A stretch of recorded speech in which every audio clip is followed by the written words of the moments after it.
સ્વામી બાપા, અમને જ્યારે સત્સંગ થયો ત્યારે કથા વાર્તા સાંભળવામાં ખૂબ મજા આવતી શરૂઆતમાં, પરંતુ ઘણા વખતથી આ કથા સાંભળીએ છીએ તો બધું એકનું એક લાગે છે, એટલે સભામાં જવાનો કંટાળો અને આળસ આવે છે અને ઘણીવાર ઊંઘ પણ આવી જાય છે.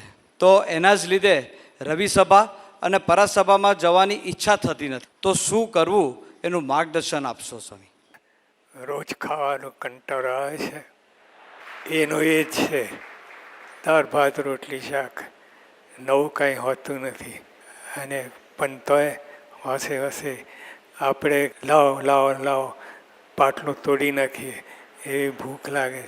અને ગમે એવું હોય તોય આપણે તો જે એનો મહિમા સમજાવે છે ખાવાનું, કે ખાધા વિના ચાલશે જ નહીં. એટલે જો એકાદશી હોય, નિર્જરા એકાદશી, તો બીજે દિવસે કેવી તડપ લાગે છે ખાવાની. એનું એ જ છે, નવું કાંઈ નથી. પણ જે દસમે ખાધું હતું એ બહારથી જ ખાવાનું છે, પણ તોય ફેર પડે છે. તો એવી રીતે મહિમા સમજાય બીજી ત્રીજી રીતે, તો એનાથી આપણને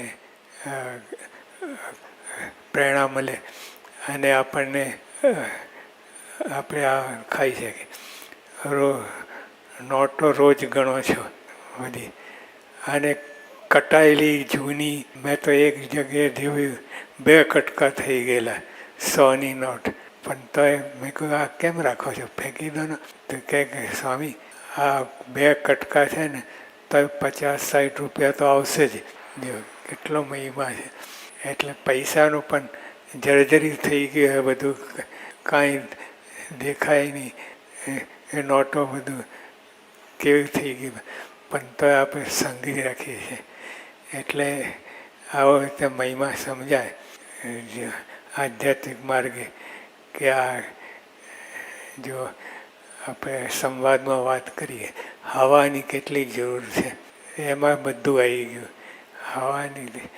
એટલે આપણે અને યોગીઓ પાસે કહ્યું છે રવિ સભા 25,000 રૂપિયા નફો જતો કરીને રવિ સભા ભરવી. તો રવિ સભા તે વખતે 25,000, આજે તો 2.5 લાખ થાય.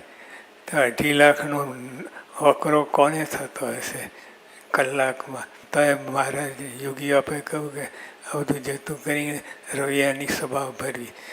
એમના મનમાં જે ચિત્ર છે યોગીઓના મનમાં, એ કેટલો લાભ થાય છે. આ તો 25,000 આપણા મનમાં સમાય એટલે યોગીઓના મનમાં તો કરોડો અબજો રૂપિયાનો નફો થતો હોય એવું લાગે. પણ આપણને મનમાં 25,000 બહુ કહેવાય આપણને, પણ તો એટલેથી આપણે સંતોષ માનીએ. તો જો આપણે 25,000નો નફો જતો કરીને, એટલી અગત્યની વાત છે. એ રવિ સભા પરાસભામાં ખૂબ લાભ થાય છે. સ્વામી બાપા, અમે ઘણી વખત જોયું છે કે આપની તબિયત નાદુરસ્ત હોય તેમ છતાં આપ કથા વાર્તા કરવા અને સાંભળવાનો આગ્રહ રાખો છો. ગમે તેવા કઠણ સંજોગોમાં આપે ક્યારેય કથા વાર્તાને ગૌણ કરી નથી. તો અમારા જીવનમાં પણ આવો કથા વાર્તાનો ઈશક અને આગ્રહ રહે તે માટે અમારે શું કરવું જોઈએ? આ સાચું છે એવું મનાવવું જોઈએ. આ પ્રાપ્તિ સાચી છે, મહારાજના વચન સાચા છે, ધર્મ નિયમ સાચા છે, એ દૃઢપણે આપણે મનાવવું જોઈએ. તો આ બધું આ લેખે લાગશે. અને તમે કંઈ કંઈ જે વસ્તુ સાચી છે, આ દેખાય છે, એમાં પણ પ્રતીતિ આવે છે.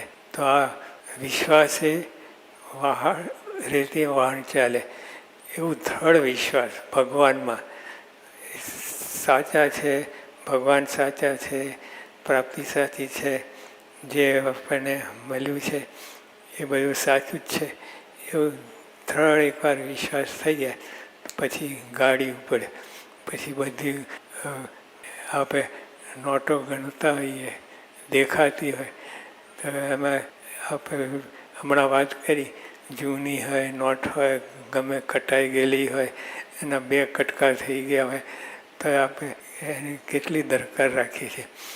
તો જે એવો વિશ્વાસ આપણને આવે કે આ ભગવાન સાચા છે એ દૃઢપણે મનાવવું જોઈએ. તો પછી જો સાચી વસ્તુ હોય તો એમાં મન જાય જ. જો આપણને ડગુમગું હોય, જરાક પણ શંકા કુશંકા હોય તો કામ ના થાય દૃઢપણે. અને ભગવાન શ્રીજી મહારાજ પોતે આવ્યા છે પૃથ્વી પર અને લીલા ચરિત્ર કર્યા છે. બધા હજારો લાખો હરિભક્તો જે એકાંતિક પદવીને પામ્યા છે એ બધાને જોઈ લો. એની મસ્તી, એનું જ્ઞાન સાવ રંગ હોય.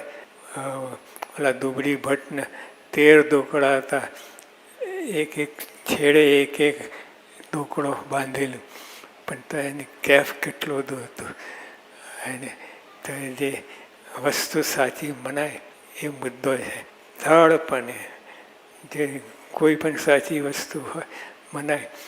જો આપણે ચમકદાર હોય એ આપણને છીપ્પર હોય પણ તો એ રૂપિયો લાગે તો આપણે તડપ મારીએ. એમ એ ખોટું છે, ભાર થાય છે તો આપણને કેટલો લાભ થાય છે. તો આપણે આ સાચી વસ્તુ છે એ દૃઢપણે મનાય તો જીવન પલટું થઈ જાય. હજારો હરિભક્તો એકાંતિક સ્થિતિને પામ્યા છે મારાના, અને આજે છે. તો એમાંથી જો સાચી વસ્તુ મનાય એટલું જ છે. સ્વામી બાપા, કથા વાર્તા સાંભળવાની અગત્યતા તો આપણે સમજાય છે, પણ અત્યારે ફેસબુક, વોટ્સઅપ એ બધા સોશિયલ મીડિયા દ્વારા કથા વાર્તા સંભળાવવામાં આવે છે, અને ઘરે અને ગાડીમાં પણ ઓડિયો સીડી દ્વારા કથા વાર્તા અમે સાંભળી લઈએ છીએ. તો બાપા, રવિ સભા કે પરાસભામાં ન જવાય તો ના ચાલે? સહેલું પડે, ઘરે બેઠા બધું કામ થાય, પણ ના ચાલે. આપણે જે સિનેમા જોવાનું હોય જોવું જ પડે. કલ્પના કરે ના ચાલે. અને બીજી ઘણી બધી બાબતો છે એમાં હાજરી આપવી પડે તો જ કામ થાય. તેમ કથા વાર્તા બધા ભક્તો, એકાંતિક ભક્તો, શ્રીજી મહારાજ એવું કે આ બધા સંતો હરિભક્તો દિવ્ય છે, તો એમના દર્શને માટે આપણે અઠવાડિયે પણ એકવાર જે દર્શન કરીએ તો આપણે તૃપ્તિ થાય. મહિમા હોય તો તૃપ્તિ થાય, આનંદ આવે.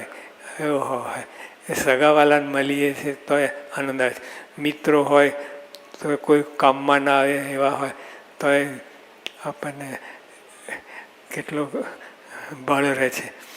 તો આ ખરેખર જો મહિમા સમજાયો હોય, આ દિવ્ય છે, આ બધી વાત છે, તો આનંદ થાય. હે સ્વામી બાપા, અમે આપના જીવનમાં જોયું છે, કોઈ સંત કથા કરતા હોય, કોઈ કાર્યકર કથા કરતા હોય, કે કોઈ નાનું બાળક પણ કથા કરતું હોય તો આપ ખૂબ જ અગ્રતાથી અને મહિમાથી તમે તેમને સાંભળો છો. પણ અમે પરાસભામાં જઈએ અને કોઈ કાર્યકર કથા કરતો હોય તો તેના સ્વભાવ સમક્ષ નજર જાય છે. તેથી તેની સભા, તેની કથા સાંભળવાનું મન થતું નથી. તો અમે કેવો વિચાર કરીએ કે જેથી આવું ન થાય? એવું જ થાય છે. આ સ્વભાવ સામે જોઈએ એટલે કોઈને એની કિંમત ના થાય, અને એની ઉપરથી અવગુણમાં પડી જઈએ કે આવો છે, આમ છે, તેમ છે, અને કથા કરે છે, મોટી મોટી વાત કરે છે, એવું થાય. પણ એ સ્વભાવ સમજવા નથી. શ્રીજી મહારાજે કહ્યું કે હરિભક્તો, સંતો બધા દિવ્ય છે, અને